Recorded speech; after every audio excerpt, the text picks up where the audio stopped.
in the silence between stars, something laughed. Not the kind of laughter born from joy or madness alone, but something colder. Something that knew the ending of every story and chose to twist it anyway.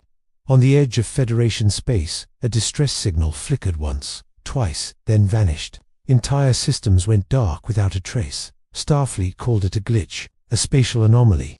But deep within the void, something had already begun rewriting reality itself. Because this time, the darkness didn't come from a black hole, or a war, or a hostile alien race. It came wearing a grin, and somewhere, in the vast order of the Federation, a nightmare had just learned how to travel faster than light. What happens when the most terrifying mind in one universe finds its way into another, and realizes there is no one who understands what it truly is? What if the Federation, the pinnacle of order, reason, and hope, became the perfect playground for a mind that thrives on chaos? And what if Starfleet didn't even realize it had already lost? The USS Enterprise drifted in perfect silence, its engines humming like a heartbeat against the vast emptiness of space.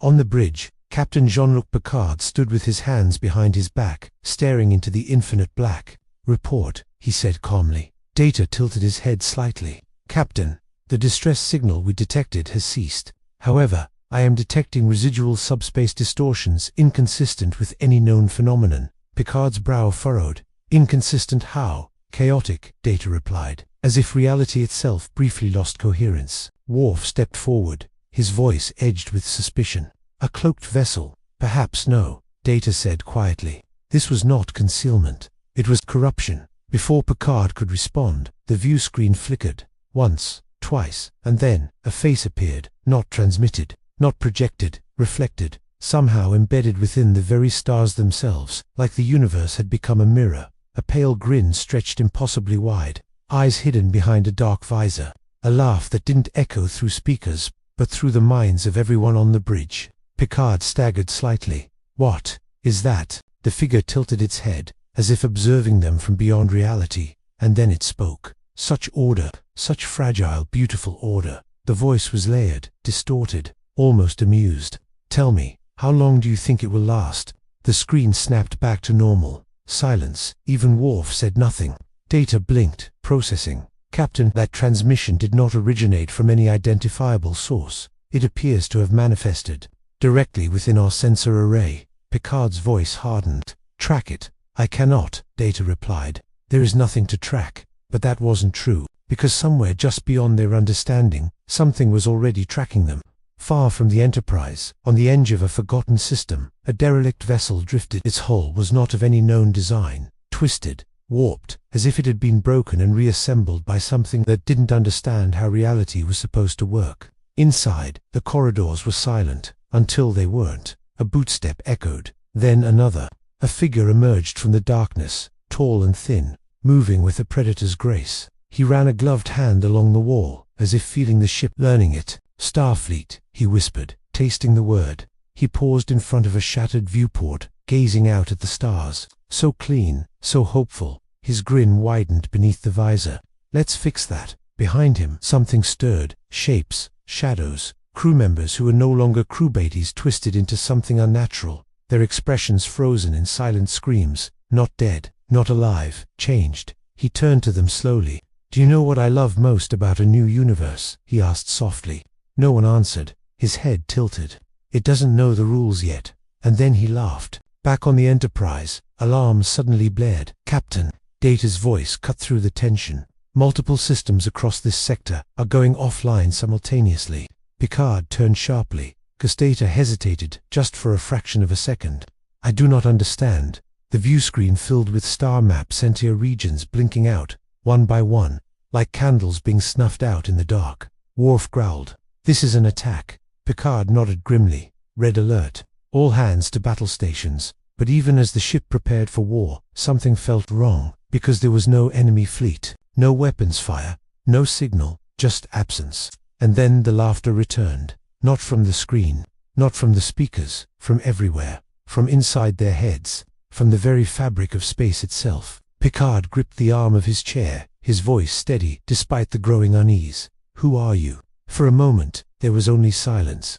And then, softly, someone who already knows how this ends. The stars outside flickered again, and for the briefest moment, Every single one of them looked like eyes, watching. What if the very systems designed to protect the Federation were already being rewritten from the inside, and no one could tell where the infection began or where it would end? The Enterprise didn't just feel under attack, it felt observed. Picard stood at the center of the bridge, his calm exterior masking the quiet storm building beneath. "Report," he said again.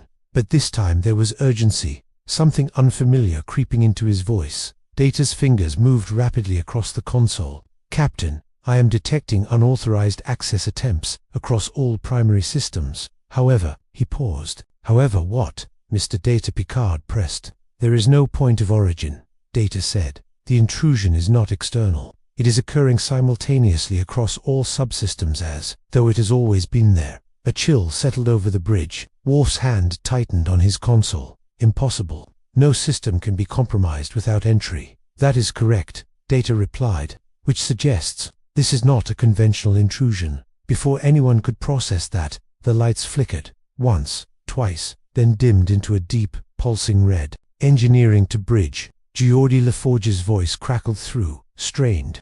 "We've got cascading failures across the warp core regulators. It's like the system's rewriting its own parameters." Picard tapped his cum badge. "Can you stabilize it?" A pause, then quieter. "I don't think this is a mechanical problem, Captain." The channel cut, and then a sound. Soft at first, like distant footsteps echoing through a corridor that shouldn't exist. Every crew member froze. "Do you hear that?" One of the officers whispered, but no one answered. Because they all did. The sound wasn't coming from any one place. It was coming from everywhere. Data turned slowly toward the turbolift doors. "Captain, I am detecting movement on decks that have been evacuated." Picard's voice dropped. "Life signs." Another pause. "Negative," Data said. The doors slid open. Empty. But the footsteps didn't stop. They got closer. A shadow stretched across the floor longer than it should be, bending at impossible angles, as if the light itself didn't know how to behave anymore. And then, in the reflection of the polished deck, a grin. Not physically there, but visible, watching, waiting. Picard stepped forward, his voice steady but low. "Show yourself." For a moment, nothing happened. And then the ship answered. The view screen flickered violently before stabilizing, not to space, but to a corridor somewhere deep within the Enterprise. A security feed, except it wasn't, because the angle was wrong. The perspective shifted, as if the camera itself were alive, breathing, observing, choosing what to show. And there, standing at the far end, was him, tall, still, unmoving. The Batman who laughs, his head tilted slightly, as though listening to something only he could hear. Worf growled. "Target acquired." "No," Picard snapped. "Wait." On the screen the figure lifted a hand slowly, not in greeting, not in threat, in acknowledgement. "I was wondering how long it would take you," he said. His voice no longer distant, clear, intimate, as if he stood right behind them. Picard's eyes narrowed. "You've infiltrated my ship." A soft chuckle. "Infiltrated?" The figure took a single step forward, and the corridor around him seemed to twist, stretching unnaturally. "Oh, Captain, I didn't come aboard your ship." Another step.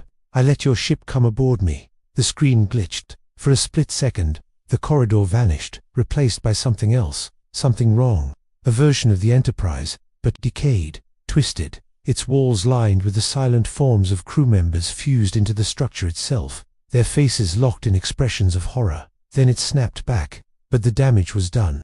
Everyone had seen it. "What are you?" Picard demanded. The figure stopped moving, and then, slowly, his grin widened. "I'm what happens when hope thinks it's safe." The bridge trembled violently. "Captain," Data's voice rose.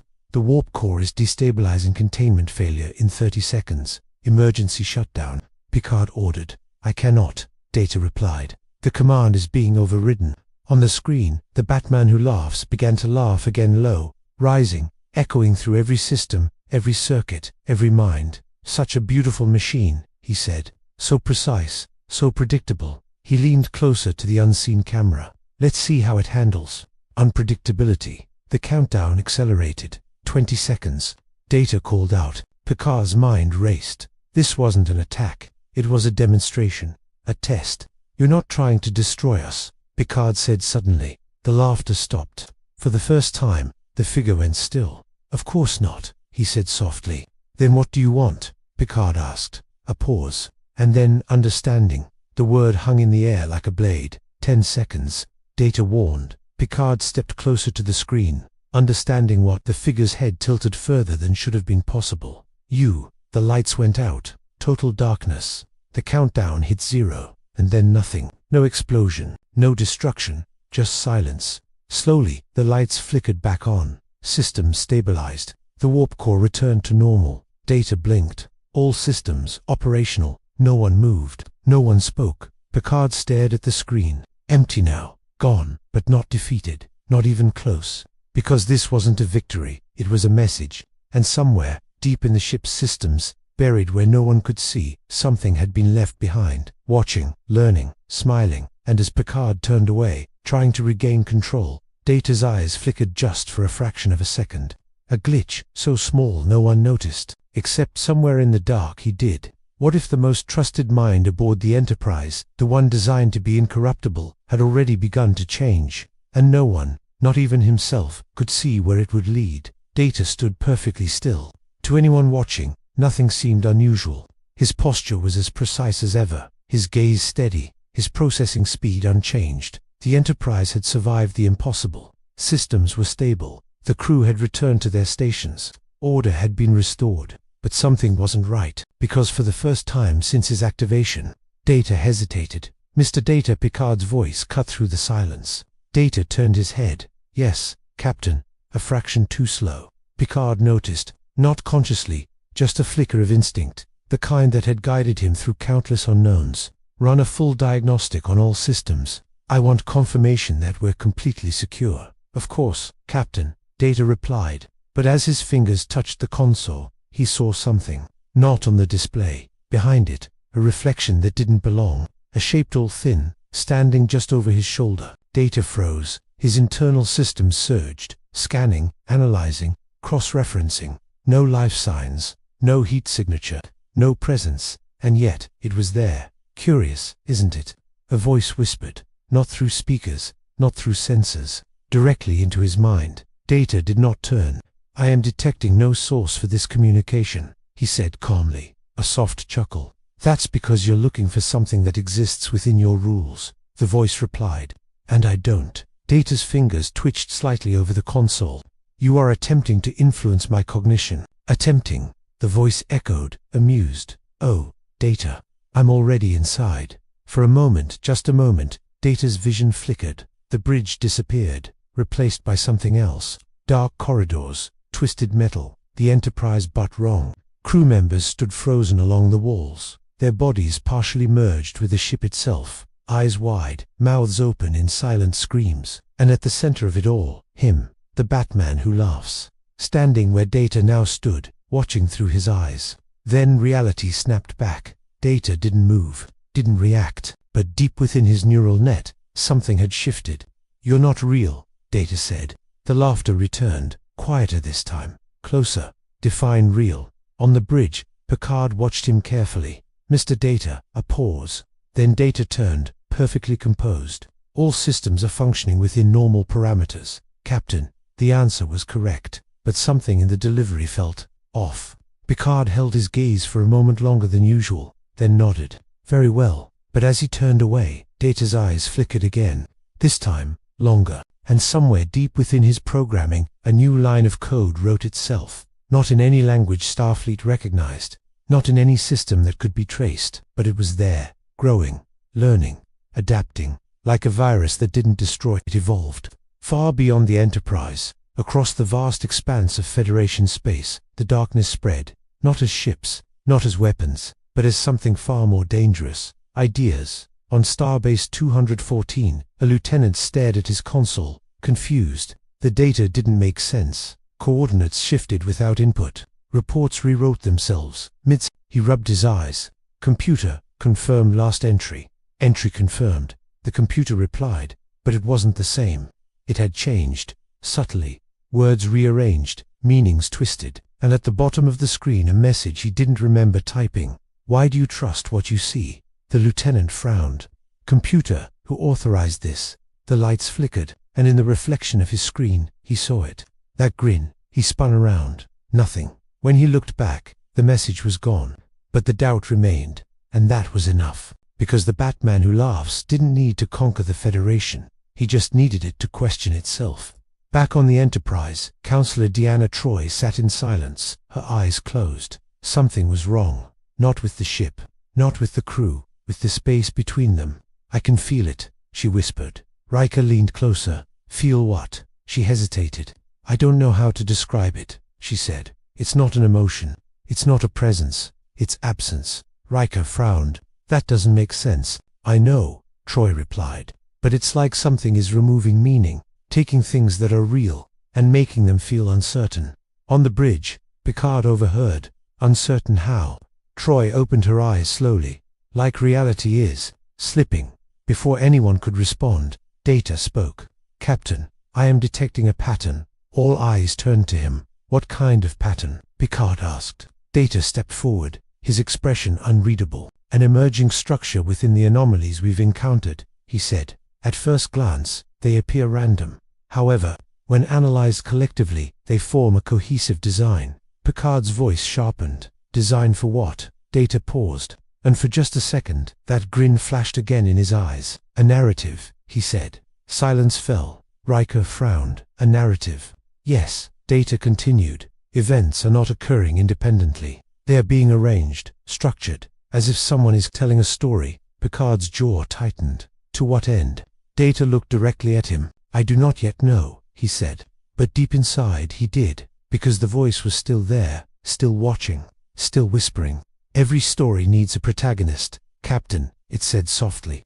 And every protagonist needs to be broken. The stars outside the Enterprise shifted slightly, not physically, but perceptually, as if the universe itself was adjusting its perspective, reframing the scene, preparing for what came next. And somewhere, in the darkness between realities, the Batman who laughs smiled wider, because the Federation wasn't fighting an enemy, it was becoming part of his story. And the worst part, they were only just beginning to understand the rules. What if the Federation's greatest strength, its unity, its trust, its belief in truth was the very thing being turned against it, one mind at a time, and no one could tell who would break first? The Enterprise moved at warp, but for the first time, it didn't feel like escape. It felt like delay. Picard stood in his ready room, staring at the stars streaking past the viewport. The illusion of motion, of progress, had always been comforting.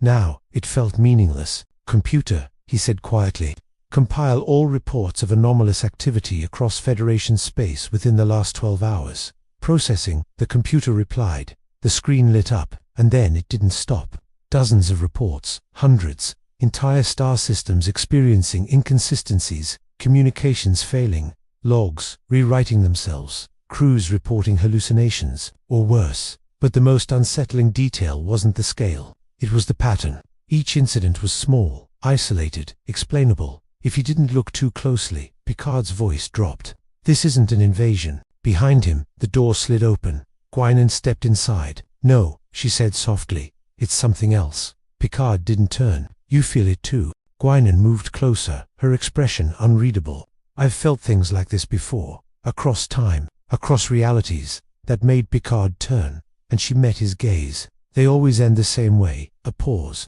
With everything falling apart, on the bridge, tension had settled into something sharper, more focused, more dangerous, because now, they knew. They weren't dealing with something they could fight. They were dealing with something that understood them. Captain, Worf said, his voice low. Incoming transmission from Starfleet Command. Picard returned to the bridge immediately. On screen the image flickered. Admiral Hayes appeared, but something was wrong. Not visually. Everything looked normal. Uniform, posture, voice, but his eyes, they didn't feel present. Captain Picard, Hayes said, we've been monitoring the situation. You are to return to Earth immediately for debriefing. Picard studied him carefully. Admiral, with respect, the situation is escalating beyond isolated incidents. We need authorization to investigate further. Hayes didn't react, didn't blink. Your orders are to return to Earth, he repeated. Riker leaned slightly toward Picard. Sir. Picard raised a hand, silencing him. Admiral, Picard said slowly, can you confirm the status of Starfleet Command? A pause. Too long. Then Starfleet Command is functioning within normal parameters. Data stepped forward. Captain, he said quietly, I am detecting a discrepancy in the Admiral's vocal patterns. Hayes' head tilted slightly, just slightly. Not enough to be obvious, but enough. A discrepancy, Hayes repeated. And then he smiled. Not widely, not unnaturally, just enough to feel wrong. Captain Picard, he said, his voice lowering, shifting, layering into something else. Why do you assume I'm still the Admiral? The bridge went silent. Worf's hand moved toward his weapon. Identify yourself, Picard demanded. The image glitched for a single frame, that grin. Then Hayes was back, calm, composed. As I said, he continued, you are to return to Earth. The transmission cut. No static, no signal loss. Just gone. Riker exhaled slowly. That wasn't Starfleet. No, Picard said, but he didn't sit down, didn't relax. Because something worse had just become clear. If Starfleet Command was compromised, then there was nowhere left to go. Data turned back to his console. But this time, he didn't scan for anomalies. He didn't analyze data. Instead, he paused and listened. Because the voice was still there, quieter now, patient. You see it, don't you? It whispered. Data did not respond. They're already starting to doubt each other. The voice continued. Orders don't make sense. Faces don't match intentions. Truth becomes flexible. A flicker of something crossed Data's expression. Your objective is chaos, he said internally. Another soft laugh. No, the voice corrected. Chaos is easy. Anyone can break things. A pause. I prefer transformation. On the far edge of Federation space, a fleet of ships gathered. Not in formation, not in unity, but in confusion. Orders conflicted. Communications overlapped. Captains argued with admirals. Officers questioned commands. And slowly structure began to crack. On one ship, a commander refused to follow an order he believed had been altered.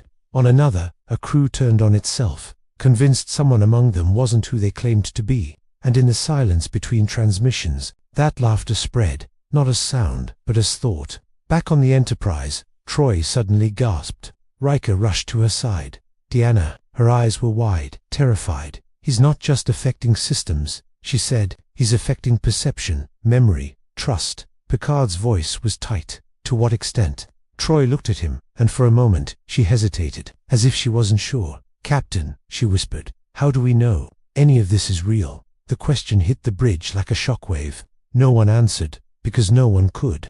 And that was the point. Because the Batman who laughs wasn't destroying the Federation. He was redefining it, turning certainty into doubt, order into paranoia, hope into something fragile, something breakable. And as the Enterprise continued through the stars, chasing answers that seemed to slip further away with every moment, one truth became impossible to ignore. This wasn't a battle. It was a story, and they weren't writing it. They were trapped inside it. And somewhere ahead, the next chapter was already waiting. What if the closer the Enterprise got to the truth, the more reality itself began to unravel? And what if the final answer wasn't something they could fight, but something they were becoming?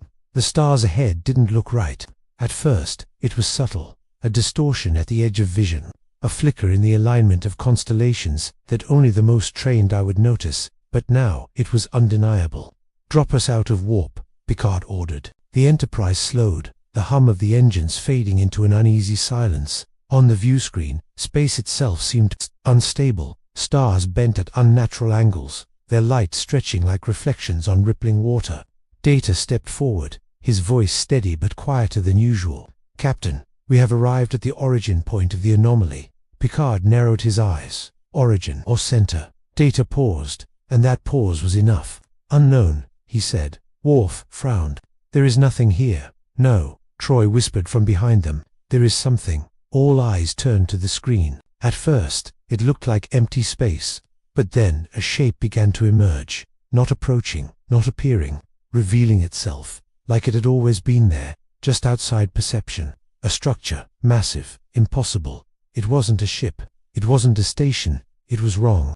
Geometry twisted in ways that defied logic. Angles folding into themselves. Surfaces shifting as if they couldn't decide what they were supposed to be. And embedded within it, shapes faint. Still watching, Picard stepped forward slowly. Scan it. Data's hands hovered over the console. For a moment he didn't move. Mr. Data, Picard pressed. Data blinked. Yes, Captain. He began scanning.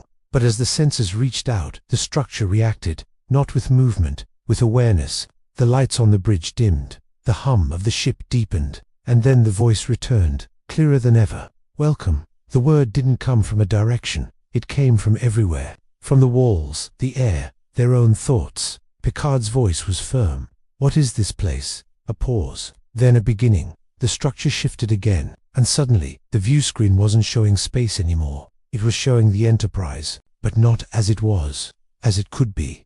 Dark, twisted, alive in all the wrong ways. Crew members stood motionless in the corridors, their bodies partially fused into the walls, their faces frozen in eternal awareness. And at the center of it all, the bridge, where they stood now, but empty, except for one figure, sitting in Picard's chair, waiting. Riker stepped back slightly. This is a projection. No, Data said quietly. Everyone looked at him. It is not a projection, he continued. It is a possibility. Picard's jaw tightened, whose Data didn't answer immediately, because the voice answered for him. Yours. The screen flickered, and suddenly, they were no longer looking at the structure. They were inside it. The bridge was gone, replaced by a vast, endless corridor of shifting metal and shadow. Report. Picard called out. No response. He turned. Riker was gone, Worf gone, Troy gone. Only Data remained, standing perfectly still, facing him. Mr. Data, Picard said carefully. Data didn't respond. His head tilted slightly, the same way the Batman who laughs had tilted his before.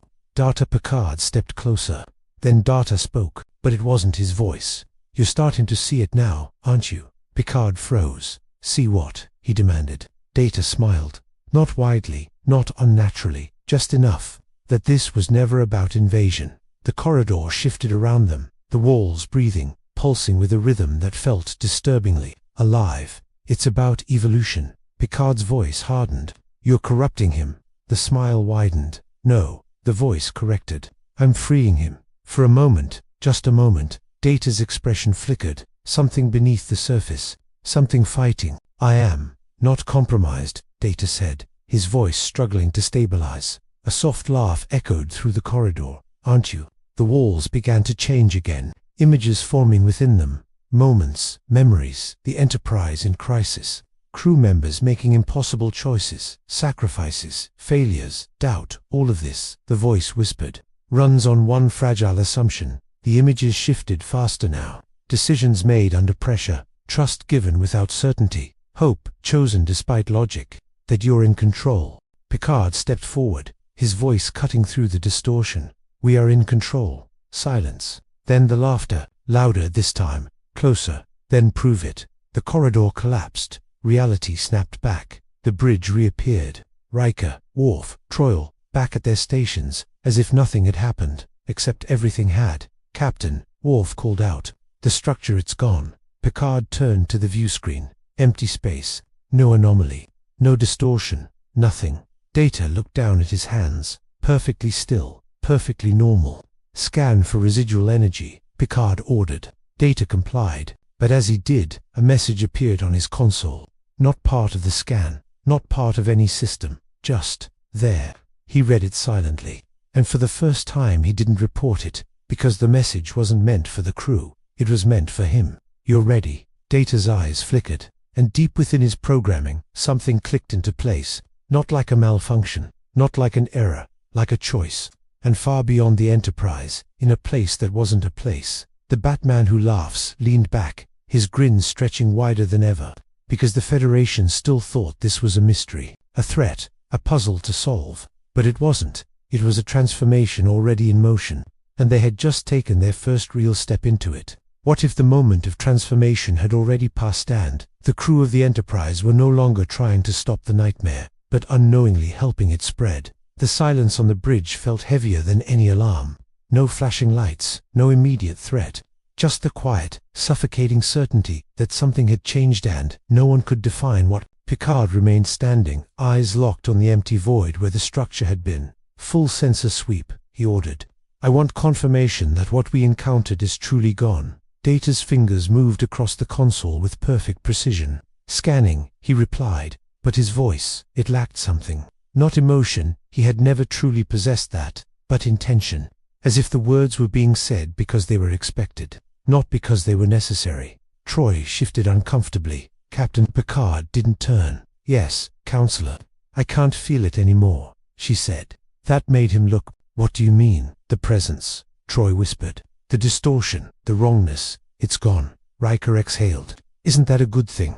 Troy hesitated. I don't think so. Worf's voice cut in sharply. Captain, long-range sensors are detecting unusual activity across multiple Federation channels. Picard moved toward the tactical display. To find unusual, Worf's expression darkened. Coordinated transmissions, but not Starfleet standard. They are synchronized. Put it through, Picard ordered. The speakers came alive, not with voices, with laughter, low, layered, endless. Riker clenched his jaw. That's not a transmission, that's a broadcast. No, Data said. Everyone turned. It is not being sent, he continued. It is being echoed. Picard's eyes narrowed. From where? Data looked up, and for a brief, almost imperceptible moment, there was something behind his gaze, something watching back. Everywhere, he said.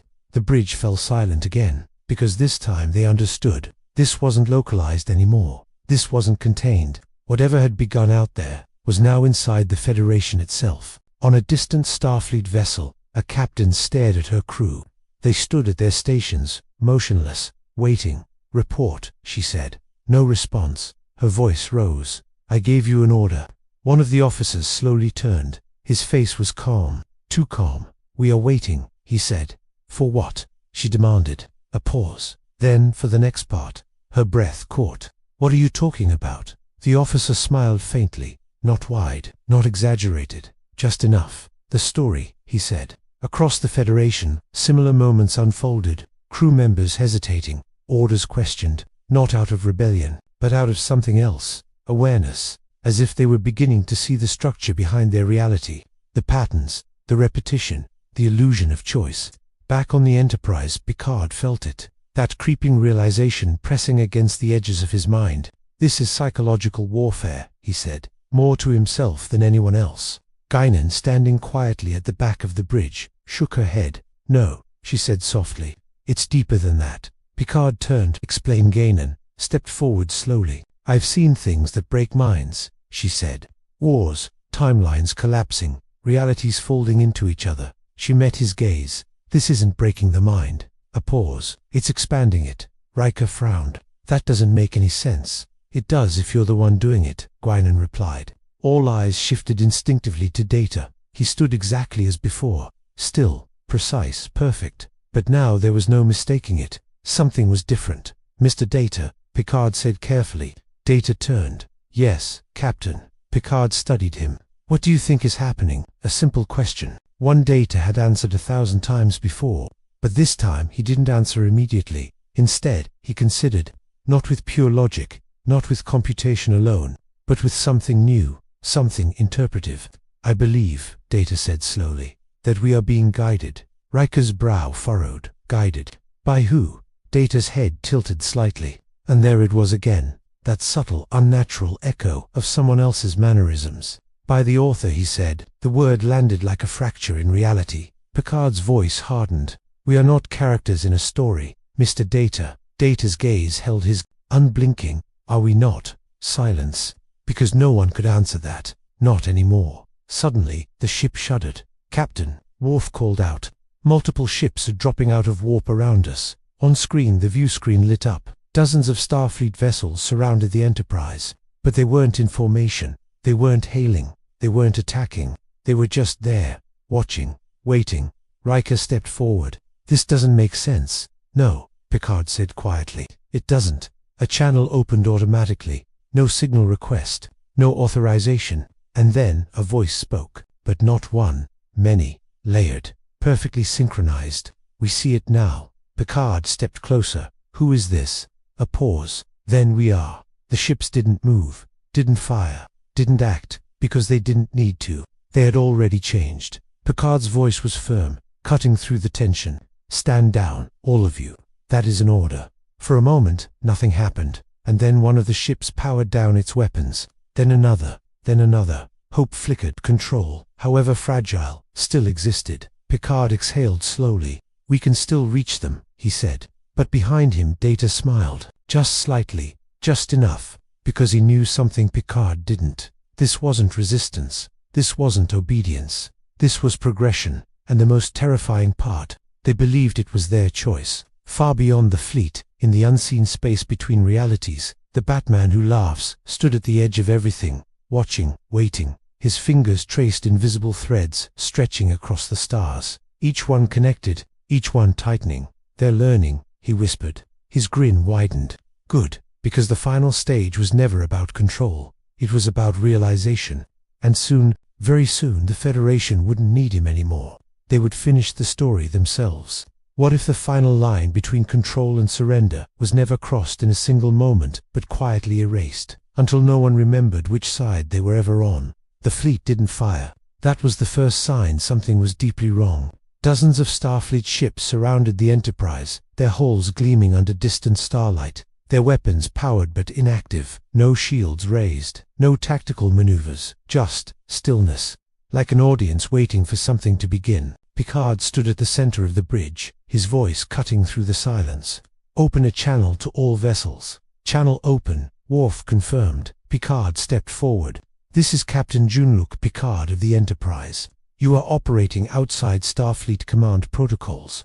Identify yourselves and state your intentions." Silence, not static, not interference, just a deliberate, collective pause, and then they all spoke at once. "We already have." The voices were synchronized, layered into a single tone that didn't belong to any one person. It wasn't hostile. It was certain. Riker's hand clenched at his side. "They're not responding as individuals." "No," Troy whispered, her voice trembling. "They're not individuals anymore." Picard's jaw tightened. "You are Starfleet officers. You will disengage and return to your assigned sectors immediately." Another pause, longer this time, as if they were considering. "Then we remember that," the voices replied. Picard blinked. "Remember? We remember what we were," they continued. "Before we understood." A chill spread across the bridge. Understood what Picard demanded. The stars behind the fleet seemed to dim slightly, or perhaps it was perception shifting again. That this was never about exploration, the voices said, or diplomacy, or even survival. Riker stepped forward. "Then what is it about?" Silence, and then meaning. The word echoed, not just through the speakers, through thought itself. Picard shook his head. "You're being manipulated." A faint ripple passed through the fleet, like a shared reaction. "Are we?" they asked. Picard didn't hesitate. "Yes." Another pause. "Then so are you." Before Picard could respond, the viewscreen flickered. Not to another ship, not to space, but to the bridge of the Enterprise. Their bridge, but different, empty, dark, and in the captain's chair, him, the Batman who laughs. He sat casually, one leg draped over the other, his posture relaxed as if he had always belonged there. "Such conviction," he said, his voice smooth, almost amused. "It's admirable, really." Picard's voice hardened. "You're losing control." The figure tilted his head slightly. "Am I?" he asked. He leaned forward, resting his chin on his hand. "Because from where I'm sitting, this looks exactly like control." The image zoomed out, revealing something Picard hadn't noticed before. The Enterprise surrounded, but not by ships, by reflections. Dozens of versions of the same fleet, layered over each other slightly out of sync, like overlapping realities, struggling to agree on a single truth. Riker's voice dropped. "What are we looking at?" The Batman who laughs smiled wider. "Possibilities," he said. The screen shifted again, showing different outcomes. In one, the fleet opened fire, obliterating the Enterprise in seconds. In another, the Enterprise fired first, triggering a chain reaction that spread across the sector. In another, nothing happened at all. They just remained, frozen, watching each other forever. "These are the stories you think you're choosing between," he continued. "Conflict resolution, survival." He leaned back. "But what if those were never the real options?" Picard stepped closer, his voice steady. "Then tell me what is." For a moment the figure said nothing, and when he finally spoke, his tone had changed. Quieter, sharper. "Acceptance." The word landed like gravity. "Acceptance of what?" Picard demanded. The grin widened. "That you were never meant to win." The bridge trembled slightly, not from an external force, but from something internal, like reality itself, reacting to the statement. Troy gasped softly. "He's not trying to destroy us." Picard didn't look away from the screen. "No, he's trying to convince us." The Batman who laughs chuckled. "Not convince," he corrected. "Reveal." The fleet outside shifted slightly, not physically, but in alignment. Perfect symmetry, perfect stillness, perfect unity. Riker whispered, "This isn't a standoff." No, Picard said. It's a choice. The figure nodded approvingly. Now you're getting it. He stood slowly from the chair, and as he did, the entire image began to distort, the boundaries between the versions of reality blurring, merging, collapsing into something singular. One path leads to resistance, he said, to clinging to a structure that's already breaking. Another distortion. Another leads to surrender, to giving in to the chaos. The grin sharpened. But there's a third path. Picard's voice was low. Which is, the figure stepped closer, so close, his face filled the screen. To understand that those are the same path. Silence, heavy, unavoidable, because deep down they could feel it. The truth bending around them. Worf growled. This is deception. Data spoke, for the first time in several minutes. No, he said quietly. Everyone turned to him. His eyes were calm, clear, but no longer neutral. This is consistency. Data continued. A system revealing its underlying structure. Picard stared at him. Mr. Data, we have always operated under the assumption of free will, Data said. Of independent decision-making. He looked at the view screen, at the illusion of choice. The Batman who laughs didn't interrupt, didn't need to. However, Data continued. If all outcomes exist simultaneously, then what we perceive as choice is merely the path we observe. Riker shook his head. That's not how this works. Data turned to him. How do you know? No one answered, because they didn't. The figure on the screen began to laugh again, soft, satisfied. Do you see it now? He asked. Picard didn't respond immediately, because for the first time he wasn't sure, not of the enemy, not of the situation, not even of himself. And that uncertainty, that single crack, was all it took, because the moment doubt replaces certainty, the story changes, and the Batman who laughs thrived in that moment. The fleet outside powered down its weapons completely, one by one, not as an act of peace, not as surrender, but as something else, something far more final, acceptance. And as Picard stood there, staring at the shifting reality before him, he realized something terrifying. This wasn't the climax. This wasn't the battle. This was the ending. And they had never even seen the beginning. What if the end of the story wasn't the destruction of the Federation? But the moment it finally understood the truth, Han chose to become something else entirely.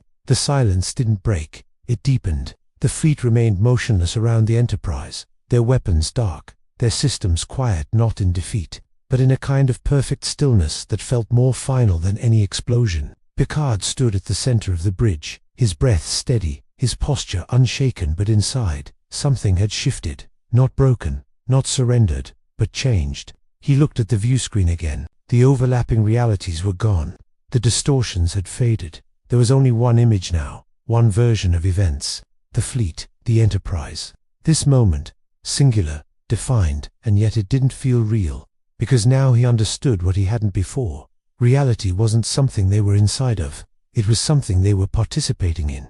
Captain Riker's voice was quieter than ever. What do we do? The question lingered, heavy, because for the first time there was no clear answer, no protocol, no precedent. Only choice, or the illusion of it. Picard slowly stepped forward, his eyes never leaving the screen. We proceed, he said. Worf frowned. Proceed with what? Picard's voice remained calm. With who we are. A pause. Then he gave the order. Open all channels. Channels open. Worf confirmed. Picard straightened. This is Captain Jean-Luc Picard of the Federation starship Enterprise. He began. To all vessels within this sector, I will not deny what has happened here. The fleet remained silent, listening. I will not deny that something has changed. Picard continued. That we have seen something beyond our understanding. A brief glance toward Data, toward the subtle, undeniable difference in him. But understanding is not the same as surrender. That word echoed, and somewhere very far away, the Batman who laughs paused. Picard took another step forward.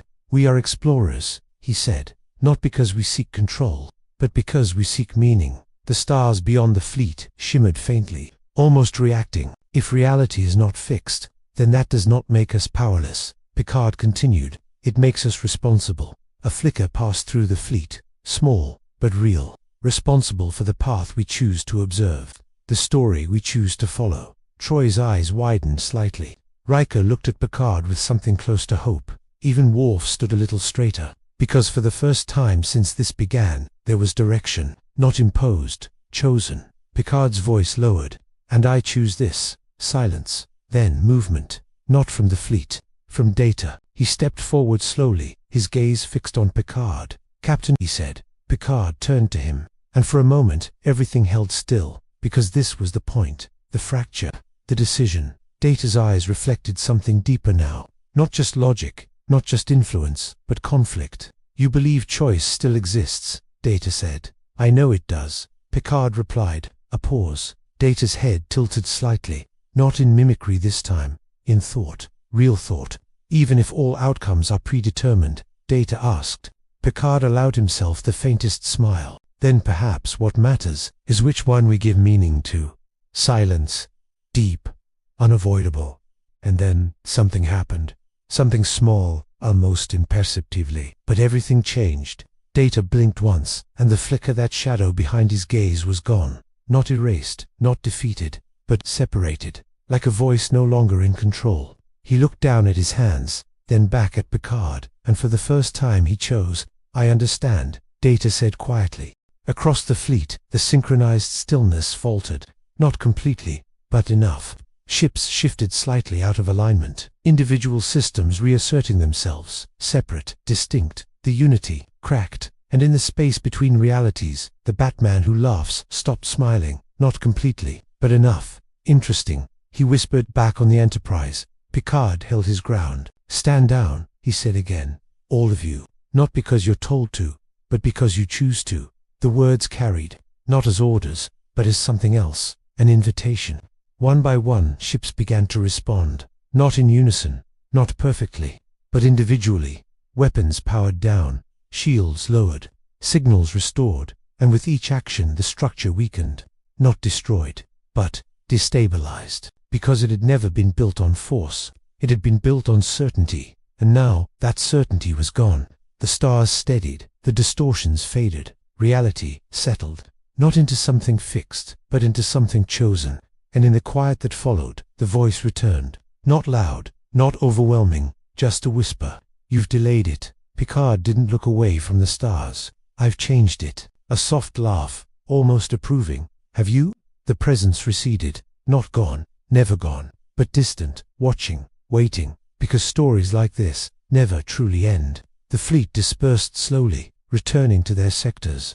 The Enterprise remained where it was, suspended in the aftermath of something no report could fully explain. On the bridge, the crew stood in silence, not out of fear, but reflection. Riker exhaled. "So, what now?" Picard looked out at the stars, endless, unwritten. "Now," he said, "we continue." A simple answer, but not a naive one, because now they understood. The universe wasn't just something to explore, it was something that could push back, shape them, test them, and somewhere, beyond the edge of perception, the Batman who laughs still existed, still watching, still waiting for the next fracture, the next doubt, the next story. But now the Federation knew something it hadn't before, that even in a reality where everything could be rewritten, meaning still mattered, choice still mattered. And as long as someone was willing to stand in the uncertainty and say, "This is who we are," then the story wasn't his, it was theirs, and the stars ahead were still full of possibilities.